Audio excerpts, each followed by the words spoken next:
Well, welcome back, everyone, to another episode of the Iowa Gravel Series Podium Podcast. I'm Chris McQueen, your host. I'm still here. They haven't kicked me off the air yet, but thankfully, we have an amazing guest that we've never had on the podcast before, and that is Trevor Irwin. He was on the 50K Albia Holy Cow for 2024 podium, and we are so excited to have him. Trevor, so good to have you on the podcast tonight. We're both hanging out in our basements.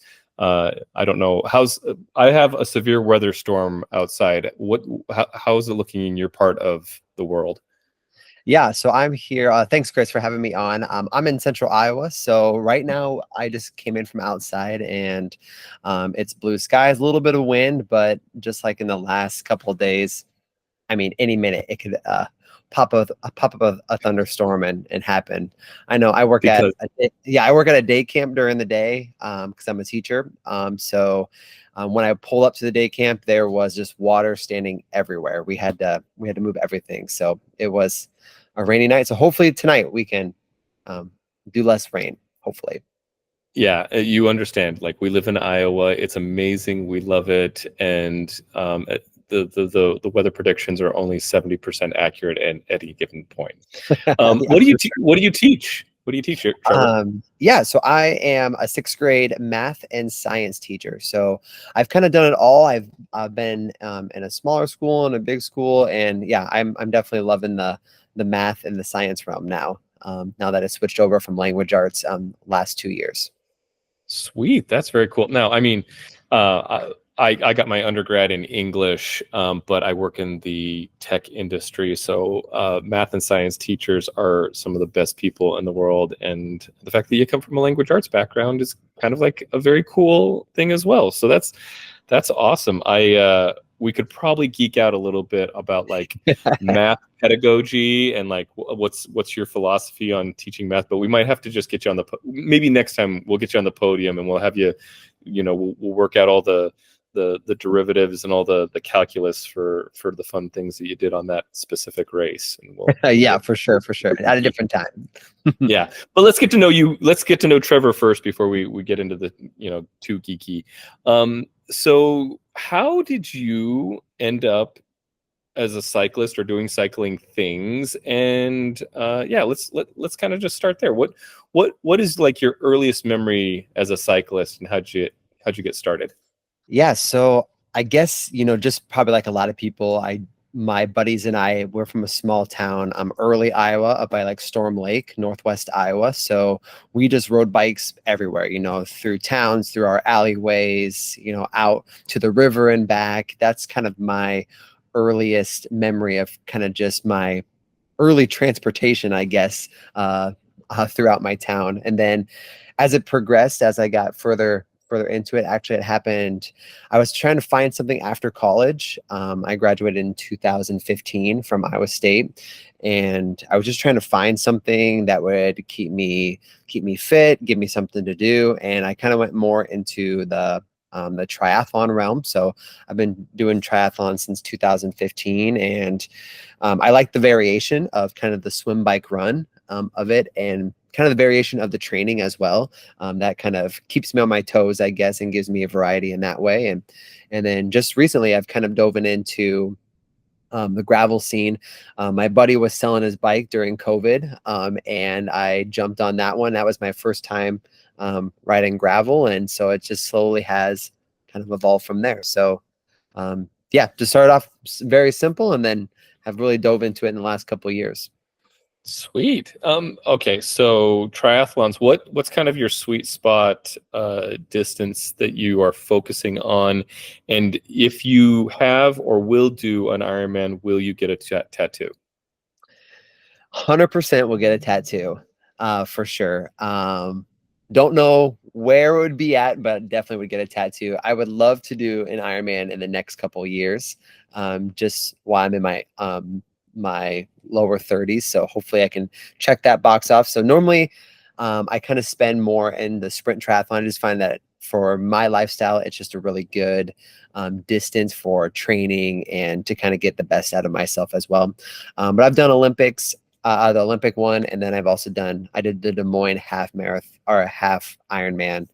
I think it was the first year they did it here, 2 years ago, I think it was. So, I enjoyed all of them, but I would say my sweet spot is definitely the sprint triathlons. Yeah, no, that makes sense. I had a buddy a number of years ago who was like, "Hey, we should do this half triathlon that's happening in our hometown." And I'm like, "Well, okay." This buddy of mine's crazy, and I love him, and so I'm like, "Okay, I'll sign up for it." And I actually really enjoyed training for that half because at least the way I did it, it ended up being usually an hour workout a day, and then something long or a brick workout. Combining two modalities, a run and a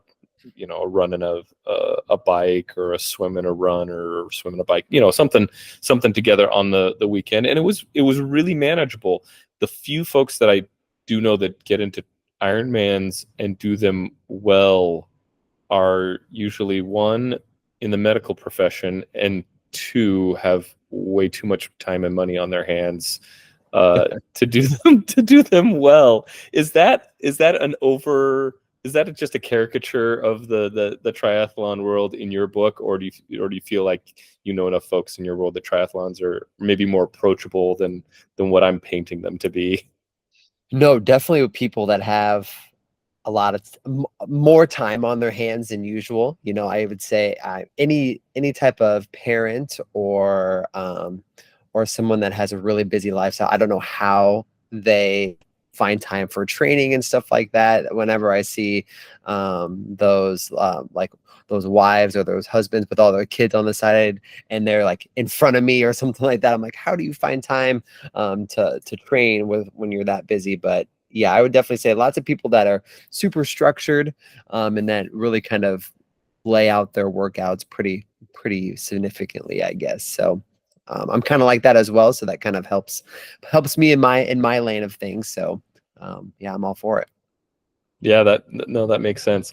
So would you say the bike is kind of, I feel like most triathletes come into it from one strength area, whether it's swim, bike, run. Would you say the bike has been your strength point, your kind of natural, or are you more of do you say you're, maybe first a runner or a swimmer? Yeah, I guess I would probably say it's been a little bit of all three throughout my 8 years of doing it. I was a runner, a track and cross country runner in high school. So when I first started, that was kind of my sweet spot. And then kind of in my mid years, I guess you could call them, my swim was really strong. And then now I've been more focused when it comes to gravel cycling, when it comes to road and my tri bike. So now I've kind of have a little bit more. I want to say I'm a little bit better on the bike than in the years past. So I would say probably right now my swim and my bike are probably my best, and then I'm just trying to hang on usually at the end with the run there. Oh, that makes sense. So Yeah. that kind of brings us to Albia. How did you end up finding the Albia race? And yeah, let's start there. How'd you find out about Albia Holy Cow? Yeah, so I always try to put something different on my calendar when it comes to like kind of my summer workout or my to-do list. So obviously triathlons are on there. Last year I did Des Moines half, or dam to dam. So that was kind of my unique thing that I had on my schedule. And I did Glenwood gravel grinder 2 years ago as Oh, well. So that okay. was my unique one. And then, so this one came up Albia, and so that worked out perfectly. The date worked out well as well when it comes to my wife and my schedule, and so and it was right in between my triathlon times as well. So it just kind of just fell into my lap, and I'm glad I signed up. It was a really fun event. Well, I didn't realize that you had been at Glenwood, and if it was 2 years ago, that was the year that we had quite a bit of rain, and had to switch to the very wet course, right? Maybe now that you say that, I don't know if I remember that because I camped the night before. So maybe it Okay. wasn't that, and maybe it wasn't 2 years ago. Maybe it was a year ago. I The can't remember year, off the top so of my head. last year, what happened, and it was weird because the first 2 years of Glenwood, beautiful weather, and I'm like, this is great. September in Iowa, generally just amazing. And then 2 years ago, we got a bunch of rain. And then last year, we thought we were going to be completely fine. And then halfway through, at least for the 100K folks, it started it started off super foggy. And then we ended up with a rainstorm in the middle that turned to hail. 50K people, I think, made it pretty okay through the route as it was designed, but the 100K folks, we had to make some adjustments because people were taking shelter from the hail, and we had to switch the route at the last minute. Oh man, I could not believe that. So it must have, I don't remember any of this. So maybe it was the 2 years that were actually like super gorgeous. Cause I remember coming off of my 50K I did there and thinking that gravel is amazing. This is a beautiful course, beautiful like scenery and stuff. So it must have been one of those 2 years when it was picture perfect. So well, but we'll try and deliver on that again. Yeah. So you put Albia on kind of your training list this year. It sounds like it's kind of in a nice location. If you're already kind of central Iowa anyway, it's probably the closest to you. Yeah, give me your impressions of the 50K. What did you think? What was kind of your strategy going into it, and what actually happened? Yeah, so I guess my strategy going into it was just trying to stay up whatever group was. I didn't know really what to expect when it came to the people that were signed up. So my group, my focus was just kind of read that when I got there and kind of see where my fitness was. I've been slowly building up on my fitness as I moved further into the summer. So my goal right there was just to kind of hang on right away and kind of just see how it would all play out type of thing. And it somewhat worked out into my favor. Right away, we took a wrong turn. I was leading kind of the pack. I don't have a Garmin or anything on my bike, so I just listened to it through my earpiece. It's on my phone, so I was having to pull out of my pocket pretty quickly, but I got separated from the first and second place people from that. I love the level B roads.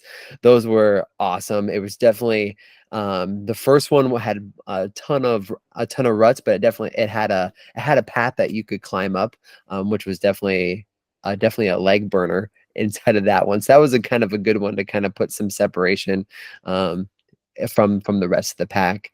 The gravel was really nice. There wasn't a really good line to kind of go to follow. Lots of little pebbles here and there, but man, I've personally never been down in the Albia area, but it was beautiful scenery. Every place you looked, every valley you came out of and stuff like that. So it was always something cool to look at. And then in the last 10 miles, some of the hills in the last 10 miles were definitely some stinger as I was trying to just giving myself a good pep talk as I'm kind of climbing up there. And I knew the front two were in front of me, and I just kept on doing my own thing. I was like, I'm just going to keep trying to pick my own line, try to do my best line, and just kind of try to hopefully keep on closing the gap slowly but surely. But I feel like every time I would come over a hill, I thought I could see them. And so every time it gave me almost some false hope because I never caught them.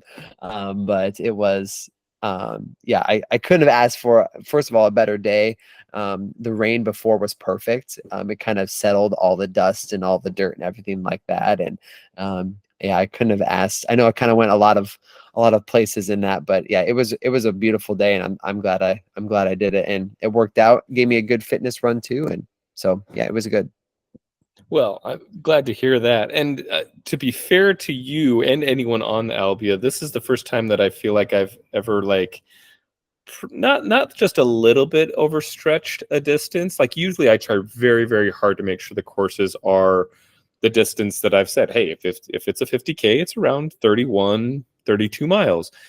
This year, I kind of just threw that out the door with this specific. Yeah, because like 37, right?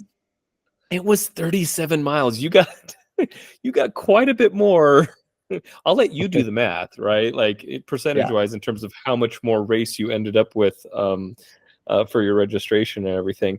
But I kudos to you, especially speaking of those last 10 miles, because once you got out of Melrose, which was the half, quote unquote halfway point, which I think was actually about 20 miles or so, 22 miles in, the first aid station, you got kind of a nice gradual out, maybe a couple miles gradual out, back towards the east. But then, and I tried. I want to apologize to you and anybody else that suffered through the 50K, because there are a number of rollers there that are frankly not the same, but probably just as difficult as what we had on the 100K. And everybody talks about trying to get through Heitman, which has a bunch of rollers on the 100K. They're mean, they're terrible. But the last B road was the whole reason I did it. And I hope that was enough of an apology for all that pain that you had to go through on those rollers after the aid station and everything. Because that is one of my favorite B roads in probably all of Iowa. Yeah, go ahead. Is that the one right next to the railroad track? Is that what you're referring to? Yeah, next to the railroad track, and then you go over 34, and it kind of continues on for quite a while, and then winds its way, and before you finally teeing up with, back on the core route, as it were, part of the 100K. Yeah. Oh, okay. I would 100% agree. I was late getting out my phone, but at that time there was a train coming by me as well. So there was maybe a minute that this train and I were kind of going, like, matching each other for a little bit. So it was like one of those, like all of a sudden, like an eagle comes and soars by you. I kind of had that weird moment of me and this train conductor just kind of side by side. He's probably thinking, what the heck is happening, type of thing. But I would agree that was a fun, just kind of a smooth gliding through that area there. I was a fan of it for sure. Well, and you got to be, fast as a locomotive, right? I know, there right? for a moment.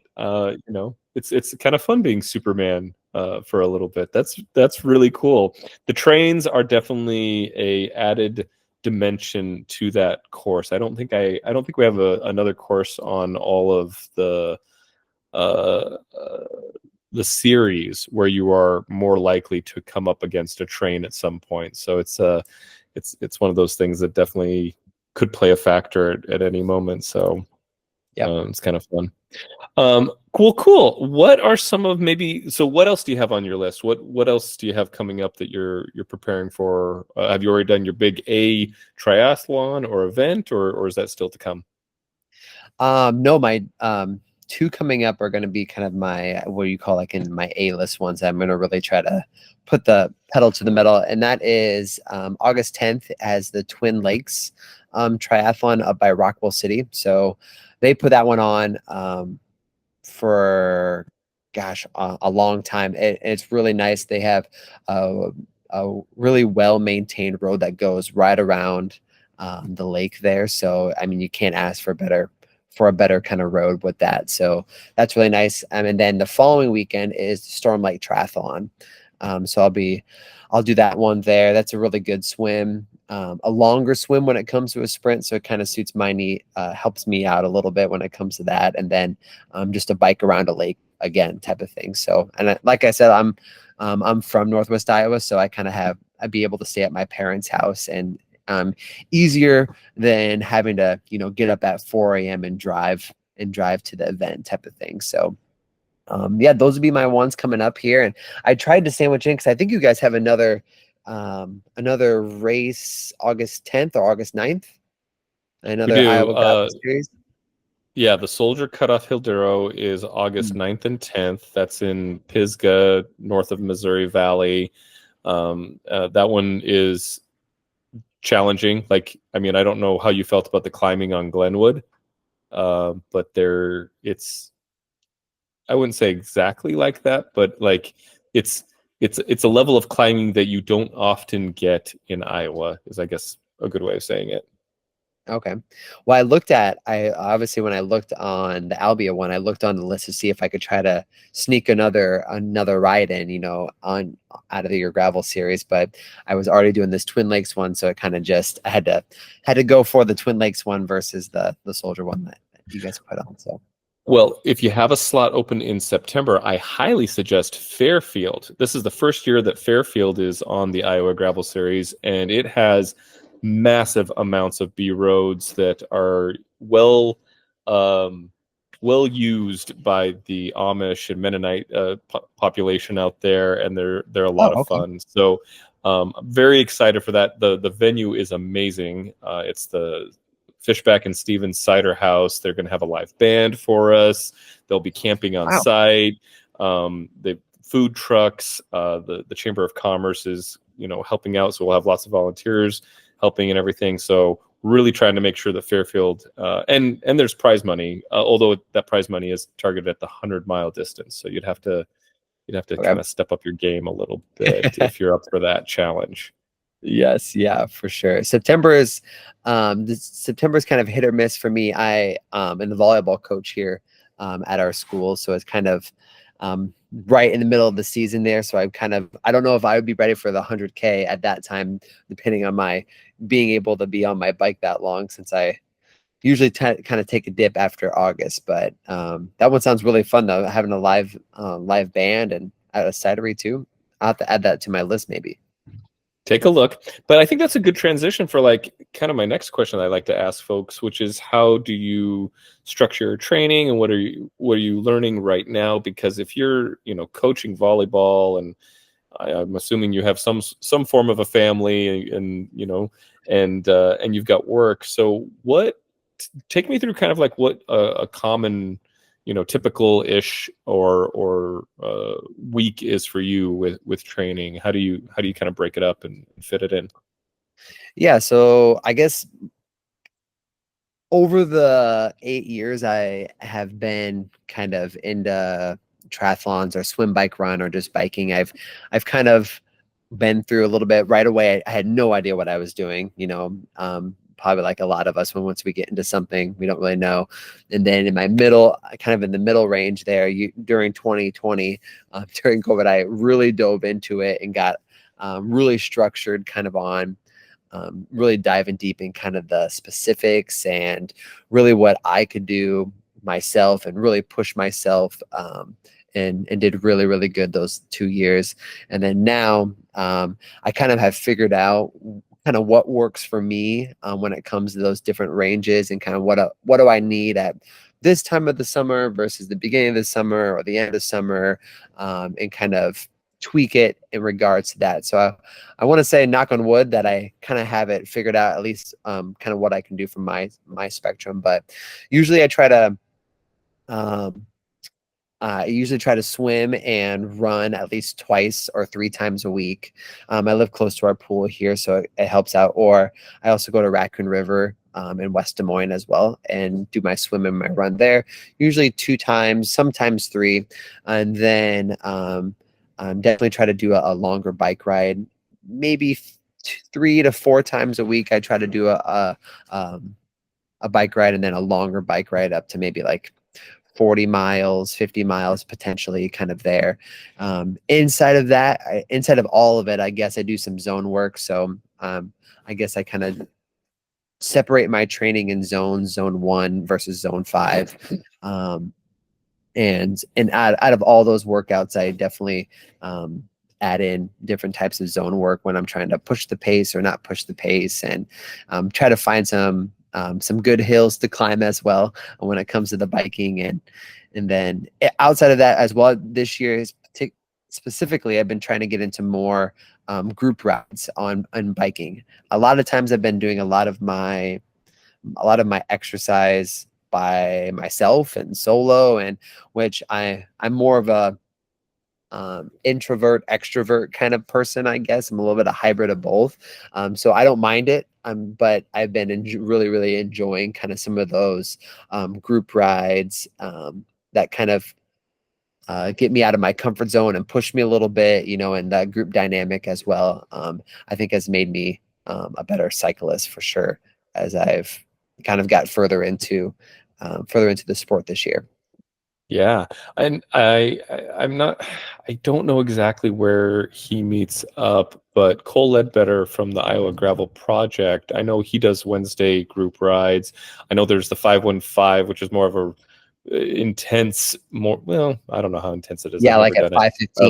5:15. Yeah, 5:15 early in the morning, sort of thing. But yeah, there are a lot of them, and I think that's one of the Mhm. wonderful things about cycling and just the endurance community in general is that there are people that are like, yeah, I do my own thing, and I think we all have to because we're busy. There's competing goals and stuff, but it is really nice when we can be social, get together, and I'm so grateful for the group ride folks, in my life because those are, I think, the key, so much the key of building a really good community. I wish I had time, even in my little area, to lead group rides and stuff, but the reality is I don't. But if anybody wants, one group ride that if you're ever out for some reason on a Wednesday night in the Omaha area, there's that they call themselves OMG, Omaha Metro Gravel, and they'll Oh, often do a fun little route. The irony is that almost 80% of the time, maybe even 90% of the time, they start in Omaha, but then they head straight to Iowa because that's where all the good gravel is. wow. I love that. I love that little tidbit in there.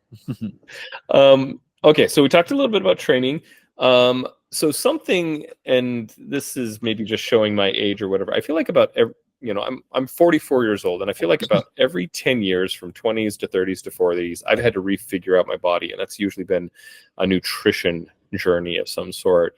Curious, where are you right now when it comes to like nutrition and fueling on the bike and off? Like, what are some things that maybe you're learning as an athlete? Because I feel like it's always a bit of a moving target for everybody.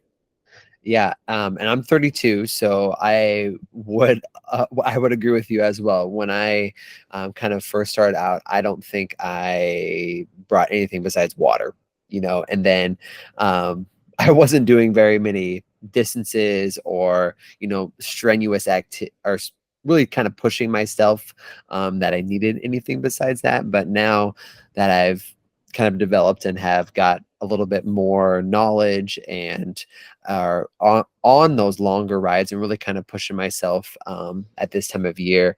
I don't do too much with like any type of food. I guess I do a lot of just mix in bottles. I use Tailwind Hmm. inside of my bottles there. Most of the times for me, since I focus more on my sprint triathlons and kind of my um, 20 miles to 30 miles. I usually just do kind of just their electrolyte mix. I think it does have 100 calories inside of a bottle with that. Other than that, I might throw in a couple, gosh, I can't remember the name right now, just maybe a couple of chews or a couple of bars. But most of the times it's just kind of the electrolytes. And I haven't found any, I guess, any issue during Albia. That's all I did as well, and I felt really good during that whole race. Didn't feel like bonking, or even afterwards. I kind of whereas after I got the gel out of my legs, I kind of felt right back to normal. So usually just kind of focus on that, making sure I get the electrolytes up and really kind of just focusing kind of on that and really trying to make sure that I actually drink them. When you get kind of in your race, you prep them and you put them on your bike and you're like, yeah, I'm gonna have all this, and then I'm an hour in and I haven't had a single sip of it yet. So that's something that I usually try to look down at my watch on my wrist and be like, okay, has it been 10 minutes? Have I taken a drink yet? And kind of making sure that that's what I that's usually my thing, that every 10 minutes I try to make sure that I take a drink or focus on my posture or kind of recalibrate myself as well. But yeah, just electrolytes and making sure that I consume them. Yep. And that's 10 years ago, yeah, there were a lot of different efforts that I went out and like that's all I needed, right? It's a bottle, maybe a few maybe some flavor electrolyte sort of things in it, and it's kind of nice. It just keeps it simple, and I think there's a lot of joy out of that. The Remind me, for a sprint triathlon that you're doing, are you usually doing something that's like a 5K run, or even more than that, like a 10K run? What distances are you usually doing on your run and swim with these sprints? Yeah, so the swim is usually it varies. So it could go between like 400 yards to 800 yards. Um and then and then the bike can vary as well. It could go from 12 miles to 15 miles, and the run is always a 5K at the end. Okay, so you're looking at least an hour. You're looking at what? Yeah, about an hour and a Yeah, half about of an hour. effort between the three, right? Yep. Somewhere around there. And at an hour and a half an effort, like really a bottle, maybe a bottle and a half, and then a chew or a bar or something like that is really all you really need for that kind of time effort, even going full gas, because frankly, you're not going to be able to metabolize it anyway by the time you really get into it. So Yeah, usually it's yeah, that makes for, a lot of sense. yeah, if anything, it's for kind of after. It's really not Mhm. um really for anything. Like you said, you can't really metabolize it, so it's not really for anything during the race. It's kind of, I kind of think of it as what's going to happen after the race, once I kind of get done and wait an hour, and then where am I going to be at that time? So Do you have a recovery routine, something that you like to do afterwards, whether it's a workout or it's a big effort, where you're like, yeah, this is the thing that I do? Or maybe some uh people don't. Some people don't have like a hard routine or anything.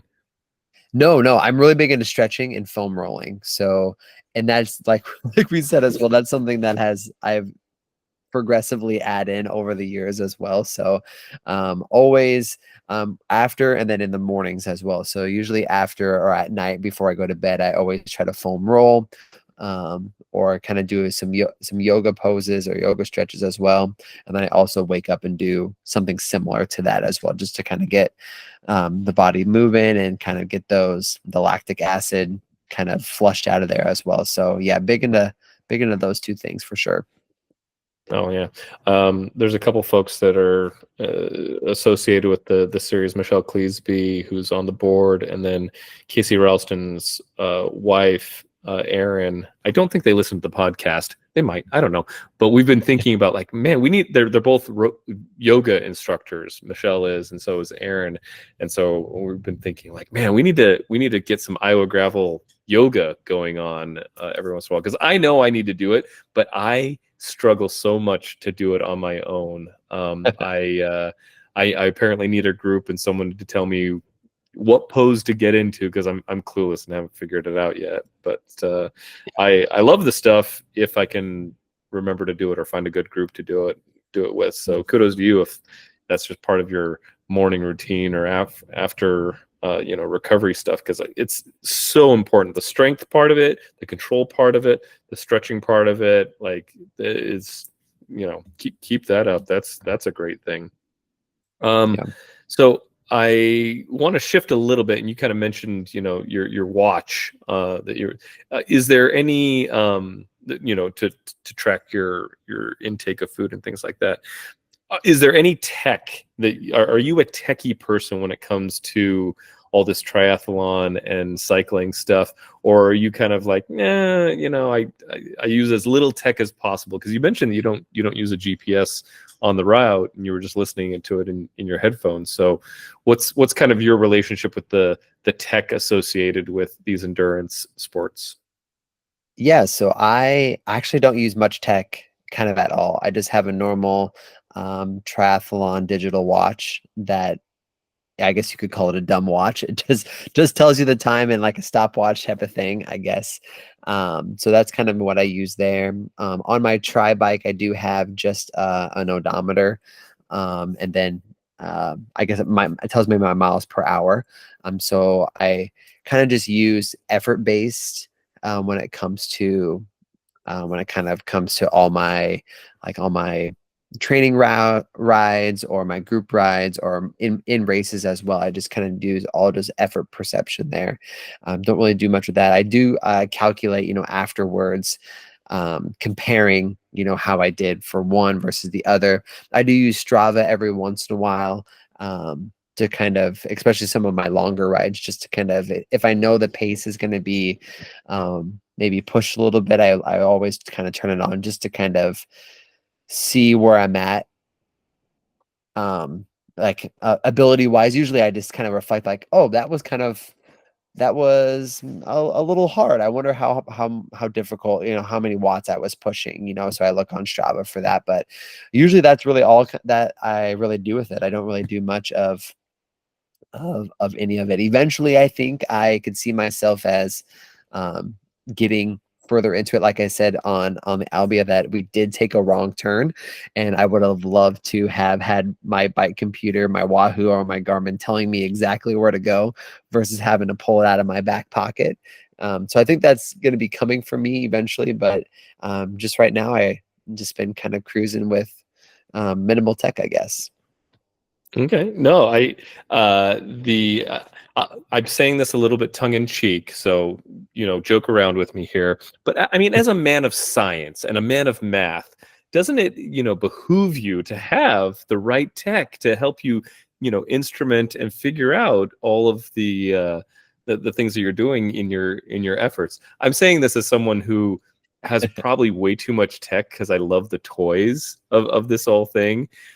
So feel free to defend yourself, probably with a much more mature philosophy to this than I have, because I'm just like, well, if I have to have this, I somehow Mhm. find some way to make it okay that I'm buying yet another thing. Yeah. What's kind of like what keeps you grounded to say, hey, you know what, I don't need that? Yeah, I guess I really look at it as kind of like I've said already, just a little bit of an evolution of everything. When I first started off, I actually sold my snowmobile that I had grown, that I bought in high school, and bought a bike. Had that bike for a long time. Started triathlons in that. Then bought a tri bike. Then got from from my buddy my first gravel bike. Sold that one this year and got a new. I'm a big Cervelo guy, so I have a Cervelo tri bike and a Cervelo a gravel bike. And so in the last 8 years, I've kind of slowly worked my way up and kind of stair step my way up when it kind of came to mainly just bikes, I guess, and kind of got the um, big purchase items kind of taken care of. And now I'm in my really happy place. I'm like, from a bike point of view, I am just on cloud nine. Like, I'm just golden right now. I'm good where I want to be at. This is the kind of setup I want. And so now that I think that has taken place, now I am kind of slowly gonna, hopefully, because I love looking at all the numbers as well. So now I think I'm slowly going to go maybe a little bit more into tech and kind of work my way up with that. My wife drives my wife nuts that I will look at a product or something, whatever I want, and I will take months to decide and go back and forth, back and forth. She hates shopping with me because I will walk out of the store, walk in the store, walk out of the store, walk in the store, and I can't, I don't know. It's hard for me to pull the trigger at times. So I'm going to say in the future, I'm slowly going to go down the tech road for sure. Well, it kind of helps me paint a picture of kind of who you are in terms of like your ability to analyze. You know what your trade-offs are. You know what you're getting. You know what you're not getting, and you see that. And also, it's incredibly frustrating to hear a very mature individual saying it's okay. I'm very happy with what I have.